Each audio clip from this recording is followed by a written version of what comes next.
जिले की हलचल। आकाशवाणी लखनऊ से प्रस्तुत है जिले की हलचल। आज सुनिए चंदौली और बलरामपुर जिलों की हलचल। पहले सुनते हैं चंदौली जिले की हलचल। आलेख और स्वर है मनोज कुमार त्रिपाठी का। चंदौली में विश्व पर्यावरण दिवस पर राज्यसभा सांसद दर्शना सिंह व साधना सिंह ने कलेक्ट्रेट परिसर में फलदार आम के पौधे का रोपण किया। उन्होंने पर्यावरण संरक्षण के लिए लोगों से अधिक वृक्षों को रोपित करने की अपील करते हुए कहा कि वृक्ष पर्यावरण को सुरक्षित रखने के साथ साथ स्वस्थ रहने के लिए ऑक्सीजन भी प्रदान करते हैं। कार्यक्रम के बारे में राज्यसभा सांसद दर्शना सिंह ने बताया कि जनपद में स्वच्छ व समृद्ध पर्यावरण को बढ़ावा देने हेतु इस वर्ष की थीम एक पेड़ माँ के नाम पर अधिक से अधिक वृक्षारोपण किया जाएगा।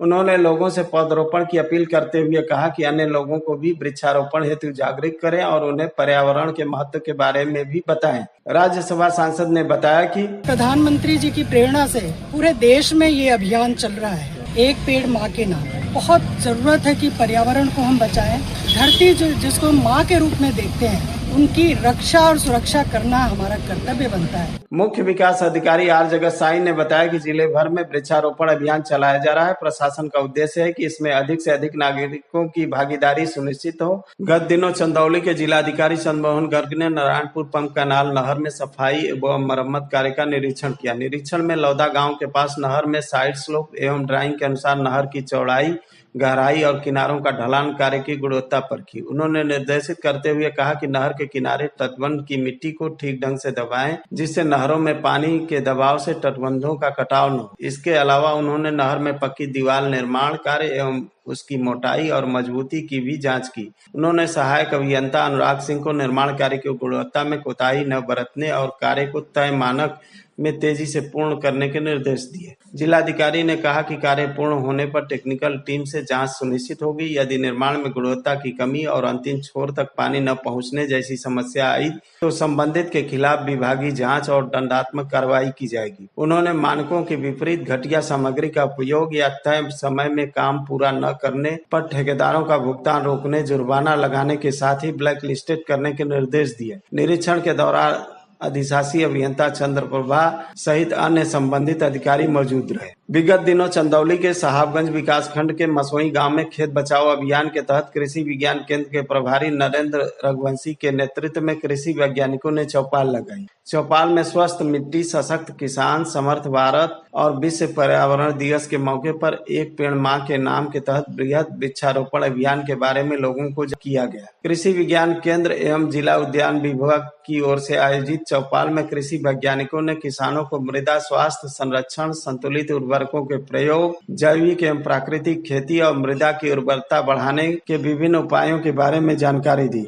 वरिष्ठ वैज्ञानिक अभयदीप गौतम ने कृषकों को धान के बीज शोधन की विधि, प्रमाणिक बीज की उपलब्धता, धान की नर्सरी का प्रबंधन और धान में लगने वाले प्रमुख रोगों एवं उसके नियंत्रण उपायों के बारे में विस्तार से बताया। उद्यान वैज्ञानिक मनीष सिंह ने विश्व पर्यावरण दिवस के महत्व, वृक्षारोपण की आवश्यकता, फलदार पौधों के रोपण की विधि, गड्ढों की तैयारी एवं खाद प्रबंधन के विषय में किसानों को महत्वपूर्ण जानकारी दी। जिला उद्यान अधिकारी शैलेंद्र दुबे ने किसानों को उद्यान विभाग से संचालित विभिन्न योजनाओं, पौधरोपण कार्यक्रमों और सब्जी उत्पादन की उन्नत तकनीकों की जानकारी दी। कार्यक्रम के उद्देश्य के बारे में कृषि विज्ञान केंद्र के प्रभारी नरेंद्र रघुवंशी ने बताया कि खेत बचाओ अभियान, इसके अंतर्गत हम लोग जो किसानों को हम लोग अंधाधुंध जो रासायनिक उर्वरक का प्रयोग कर रहे हैं, उसमें भी संतुलित उर्वरकों का प्रयोग नहीं कर रहे हैं। उसी के परिप्रेक्ष्य में पिछले एक माह से एक जागरूकता कार्यक्रम चल रहा था, संतुलित उर्वरकों का प्रयोग एवं प्रबंधन। उसी की कड़ी में अब यह खेत बचाओ अभियान का कैंपेन चल रहा है, जो कि 1 से 31 जून तक चलेगा। प्राकृतिक खेती और जैविक खेती तकनीकी दे रहे हैं, जो उनके पैकेज हैं प्राकृतिक खेती के बारे में, उनका प्रयोग कैसे करें, और हम दलहनी फसलों का समावेश कर रहे हैं। हरी खाद बनाने के लिए सनई ढैंचा के साथ साथ उर्द मूंग के बारे में किसानों को जागरूक कर रहे हैं। चंदौली के जिला कृषि अधिकारी विनोद कुमार यादव ने बताया कि जनपद में खरीफ फसलों के लिए धान व ढैंचा के बीज और विभिन्न उर्वरकों का पर्याप्त भंडार है। उन्होंने किसानों से अपील किया है कि वे किस अफवाहों पर ध्यान न दें और अपनी आवश्यकता अनुसार ही उर्वरकों की खरीद करें। यूरिया का अधिक मात्रा में प्रयोग न करें। चंदौली जिले की हलचल के बाद आइए सुनते हैं बलरामपुर जिले की हलचल। आलेख और स्वर है राम कुमार मिश्रा का।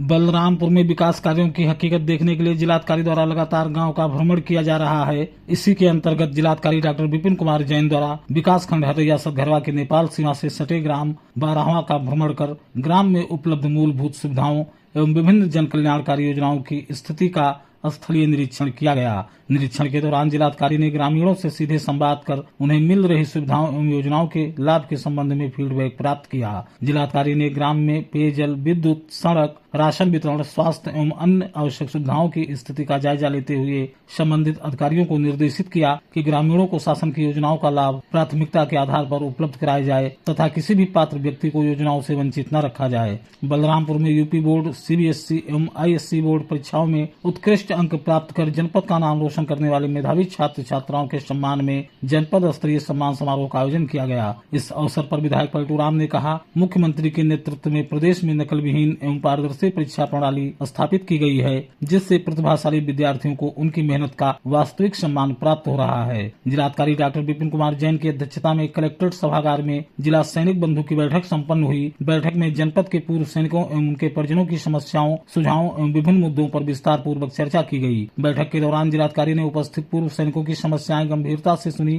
तथा संबंधित अधिकारियों को निर्देशित किया कि प्राप्त प्रकरणों का प्राथमिकता के आधार पर गुणवत्तापूर्ण एवं समयबद्ध निस्तारण सुनिश्चित किया जाए। जनपद बलरामपुर में सरकारी गेहूं के केंद्रों पर इस वर्ष खरीद के लक्ष्य को पार कर लिया है। 15 जून तक खरीद की अवधि निर्धारित है, लेकिन उससे पहले ही प्रशासन ने निर्धारित लक्ष्य से अधिक गेहूं खरीद कर ली है। बलरामपुर में 17,500 मीट्रिक टन गेहूं खरीद का लक्ष्य रखा गया था, जिसके सापेक्ष अब तक 18,300 मीट्रिक टन गेहूं की खरीद हो चुकी है, यानी लक्ष्य के मुकाबले 105% खरीद दर्ज की गई है। इस अभियान से अब तक 3,532 किसानों को लाभ मिला है। जिला खाद्य एवं विपणन अधिकारी उमेश मणि त्रिपाठी ने बताया कि सभी किसानों के खातों में भुगतान भेज दिया गया है। 152 किसानों का भुगतान अगले 2 दिनों में कर दिया जाएगा। बताया कि अभी 15 जून तक गेहूं की खरीद जारी रहेगी। 17,500 निर्धारित किया गया था, जिसके विरुद्ध हमने 18,300 MT गेहूं की खरीद अब तक कर ली है, जो कि लक्ष्य का 105% है। बाकी सभी किसानों से हमारी अपील है कि जो भी किसान बंधु गेहूं विक्रय चला गए हैं, वो अपना गेहूं निकटतम क्रय केंद्र पर ले जाएं और विक्रय करें। वहीं गेहूं के केंद्र मंडी समिति भगवतीगंज में गेहूं बेचने आए किसान विजय कुमार ने कहा कि सरकार की अच्छी व्यवस्था है। मुख्यमंत्री योगी आदित्यनाथ ने जनपद बलरामपुर के तहसील तुलसीपुर अंतर्गत ग्राम मध्यनगर बिलोहा में आयोजित भव्य कार्यक्रम में जनपद को 293.95 करोड़ रुपए लागत की 75 विकास परियोजनाओं का लोकार्पण एवं शिलान्यास किया। इस अवसर पर मुख्यमंत्री ने विश्व पर्यावरण दिवस के अवसर पर हर शंकरी का पौधरोपण कर पर्यावरण संरक्षण का संदेश दिया। उन्होंने कहा कि प्रकृति एवं पर्यावरण संरक्षण वर्तमान समय की सबसे बड़ी आवश्यकता है तथा जल है तो कल है का संदेश प्रत्येक व्यक्ति तक पहुँचना चाहिए। बलरामपुर में प्रधानमंत्री स्वनिधि योजना के अंतर्गत 1 जून से 30 जून तक 2026 तक स्वनिधि महोत्सव विशेष अभियान चलाया जा रहा है। इस अभियान के तहत जनपद की सभी नगर निकायों में लोक कल्याण मेलों का आयोजन किया जा रहा है। अपर जिलाधिकारी न्यायिक परियोजना निदेशक जिला नगरीय विकास उपकरण डूडा द्वारा बताया गया है कि शासन के निर्देशों के क्रम में आयोजित इस विशेष अभियान में पात्र व्यक्तियों का पंजीकरण कर उन्हें 15,000, 25,000 एवं 50,000 रूपए तक के ऋण उपलब्ध कराए जा रहे हैं। बलरामपुर में उत्तर प्रदेश सरकार द्वारा संचालित राज्य सेक्टर की विभिन्न मत्स्य योजनाओं के अंतर्गत वित्तीय वर्ष 2026-27 से मत्स्य विभाग बलरामपुर द्वारा ऑनलाइन आवेदन पत्र आमंत्रित किए गए हैं। इच्छुक मत्स्य पालक एवं पात्र लाभार्थी विभागीय पोर्टल पर 28 जून 2026 तक ऑनलाइन आवेदन कर सकते हैं। बलरामपुर में भीषण गर्मी एवं उमस को देखते हुए जिला प्रशासन द्वारा सभी अस्पतालों में हीट वेव से बचाव की पर्याप्त व्यवस्था की गई है। लोगों को बचाव के लिए जागरूक भी किया जा रहा है एवं किसी प्रकार की दिक्कत होने पर तत्काल नजदीकी अस्पताल में संपर्क करने को कहा जा रहा है। मुख्य चिकित्सा अधिकारी ने बताया कि जिले के सभी अस्पतालों एवं स्वास्थ्य केंद्रों पर मरीजों के इलाज की पर्याप्त व्यवस्था है। ये था आकाशवाणी लखनऊ के क्षेत्रीय समाचार एकांश द्वारा प्रस्तुत जिले की हलचल का आज का अंक।